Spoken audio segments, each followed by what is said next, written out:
అత్యుత్తమ ప్లేస్మెంట్స్ తో ఎంఎన్సీ కంపెనీలలో ఉద్యోగమే లక్ష్యమా? ఇంజనీరింగ్ చదవాలనే మీ పిల్లల కలని కేజీ రెడ్డి కాలేజ్ తో నిజం చేసుకోండి.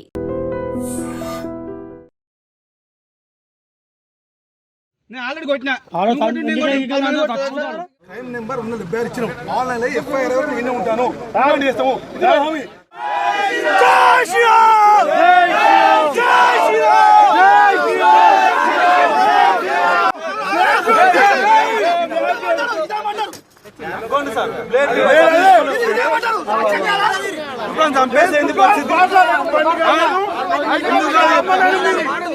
హిందూ దేవాలయాలే టార్గెట్.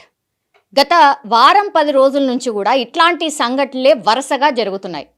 మొన్నటి వరకు కూడా ఓ గుడి దగ్గర హనుమాన్ విగ్రహాన్ని ధ్వంసం చేసినటువంటి ఘటన అసలు మనం మర్చిపోలేదు. అప్పుడే మేడిపల్లి ప్రతాప సింగారంలో ఏకంగా టెంపుల్లోకి ఇతర మతస్థుడు ఎంటర్ అవ్వడమే కాదు, ఏకంగా టెంపుల్ మీదికి ఎక్కి నమాజ్ చేసిండు అని అంటే దీన్ని ఎట్లా అర్థం చేసుకోవాలి, మరి ఏమనుకోవాలి అర్థం కావట్లేదు. హనుమాన్ టెంపుల్ మొన్ననే కదా, ఒక వారం క్రితమే కదా చాంద్రయానగుట్ట పరిసర ప్రాంతాల్లో హనుమాన్ విగ్రహాన్ని ధ్వంసం చేస్తే హిందూ సంఘాలన్నీ వచ్చి ప్రొటెస్ట్ చేసినాయి. అందరు నాయకులు కూడా మాట్లాడినరు. ఆ కేసు నమోదైంది, ఎవరు ఏంది పట్టుకుంటాము అని చెప్తున్నటువంటి క్రమంలోనే ఇంకో చోట మేడిపల్లి ప్రతాప సింగారంలో మళ్ళా అట్లనే హనుమాన్ మందిరం పైకి ఎక్కి నమాజ్ చేసిండు అని అంటే ఇక దీన్ని ఎట్లా అర్థం చేసుకోవాలా? మళ్ళా పోనీ నువ్వు ఎవరివి, ఏంది గీడ నమాజ్ చేసుడేంది అని టెంపుల్ పైన నమాజ్ చేస్తున్నటువంటి వ్యక్తిని భక్తుల క్వశ్చన్ చేస్తే కత్తి చూపెట్టి బెదిరించి నేను ఇక్కడే నమాజ్ చేస్తా అని ఇప్పుడు మీకు కనిపిస్తున్నటువంటి స్క్రీన్లో కనిపిస్తున్నటువంటి వ్యక్తి ఏకంగా బెదిరింపులకు దిగిండు అని అంటే మరి వీళ్ళ వెనకాల ఎవరున్నారు? ఎందుకు ఇట్లా హిందూ దేవాలయాలనే టార్గెట్ చేసి ఎందుకు ఇట్లాంటి వరుస ఘటనలు జరుగుతున్నాయి? ఇది అందరూ కూడా మాట్లాడుతున్నారు. ఇప్పుడు పోలీసులు ఎంటర్ అయినరు, భక్తులందరూ వచ్చి రోడ్డు మీద బైఠాయించి అసలు ఎవడు ఎందుకు లోపలికి వచ్చిండు, హనుమాన్ టెంపుల్ లోపలికి వచ్చి మరి పైకెక్కి మరి నమాజ్ ఎట్లా చేస్తాడు? లోపలికి రావడమే అన్యమతస్థుడు, లోపలికి రావడము తప్పు. దాని తర్వాత హనుమాన్ టెంపుల్ పైకెక్కి మళ్ళీ నమాజ్ చేయడం ఏంది? ఇప్పుడు ఊరుకుంటూ ఉంటే ఇట్లాంటి సంఘటనలు ఇంకెన్ని జరుగుతాయి? ఇట్లా హిందూ సంఘాలు స్ట్రైట్గా క్వశ్చన్ చేస్తున్నారు. భక్తులందరూ కూడా నిన్న అంటే ఇప్పుడు నమాజ్కి సంబంధించినవి ఇట్లా గుడిల మీద చేయడం ఎందుకు అని అంటే ఆయన కత్తి పెట్టి ఎట్లా బెదిరిస్తాడు? మళ్ళా ఇప్పుడు అన్నీ కూడా వాళ్ళ రోజా నడుస్తోంది. ఇప్పుడు సెక్యులర్ కంట్రీ మనది, మనం ఎవరిని టార్గెట్ చెయ్యం, ఎవరి గురించి ఏం మాట్లాడం. అయినా సరే కావాలని రెచ్చగొట్టేలాగా మన మందిరాలని టార్గెట్ చేస్తూ ఇట్లా ఎందుకు వరుస ఘటనలు జరుగుతున్నాయి? ఈ క్వశ్చన్కి అసలు ఎవరు ఆన్సర్ చెప్పట్లేదు. పోలీస్ ఆఫీసర్ని క్వశ్చన్ చేస్తే కూడా ఎఫ్ఐఆర్ నమోదు చేస్తాం, నేను విచారణ చేస్తా అని చెప్తున్నారు. రోడ్డు మీద బైఠాయించి కొద్దిసేపు కదలనీయలే.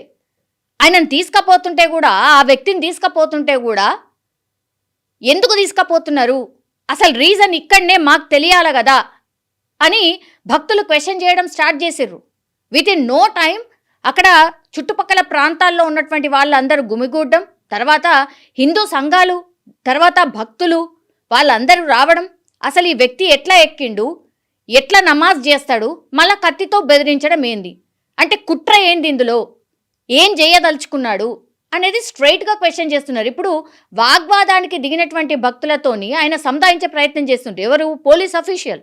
నేను చూసుకుంటాను కదా, నేను అదే ఎఫ్ఐఆర్ నమోదు చేస్తా అని చెప్తున్నాను కదా, ఇప్పుడు మేము అరెస్ట్ చేసి విచారణ చేస్తాం కదా అన్నటువంటి మాట చెప్తున్నారు. కానీ ఇంత విచ్చలవిడిగా ఏ భయం లేకుండా టెంపుల్స్ మీద ఎక్కి అన్యమతస్థుడు ఎట్లా ప్రార్థనలు చేస్తాడు, నమాజ్ చేస్తూ మళ్ళా బెదిరిస్తాడు ఎట్లా? దీనికి మాత్రం ఎవరి దగ్గర ఆన్సర్స్ ఉండవు. ఇక ఇట్లాంటి వార్తలు ఏదో అల్లకల్లోలం క్రియేట్ చేయడానికి ట్రై చేస్తున్నారు, కమ్యూనల్ వైలెన్స్ క్రియేట్ చేయడానికి ప్రయత్నిస్తున్నారు అనేది పెద్ద ఎత్తున ఇంకొంతమంది మాట్లాడతారు. కానీ జరిగింది అక్కడ అఫీషియల్గా మనకు కనిపిస్తుంది, కళ్ళ ముందే జరిగిందే కదా మనం చెప్తుంది కూడా. దానికి ఆన్సర్ చేయకుండా ఎన్ని రోజులు తప్పించుకుంటారు?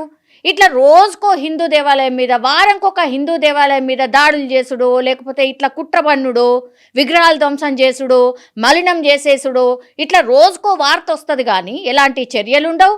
తర్వాత ఇట్లాంటివి ఆపే ప్రయత్నం కూడా ఎక్కడ జరగట్లేదు. మరి ఎవరిది కుట్ర? ఎవరున్నారు దీని వెనకాల? వరుసగా ఎట్లా జరుగుతాయి? దీని మీద సీరియస్గా విచారణ చేయాల్సిందే.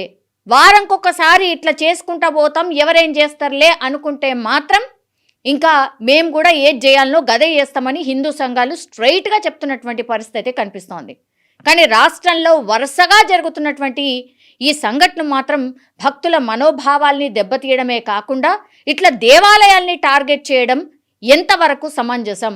మనం ఎంత రెస్పెక్ట్ఫుల్గా ఉంటున్నాం, వాళ్ళు కూడా అట్లనే ఉండాలి కదా, ఎందుకు టార్గెట్ చేస్తున్నారు, కావాలని ఎందుకు రెచ్చగొడుతున్నారు అని క్వశ్చన్ అయితే చాలామంది భక్తులు వినిపిస్తున్నటువంటి మాట. అండ్ ఇంకోటి ఏంటంటే నిన్న సాయంత్రం జరిగింది.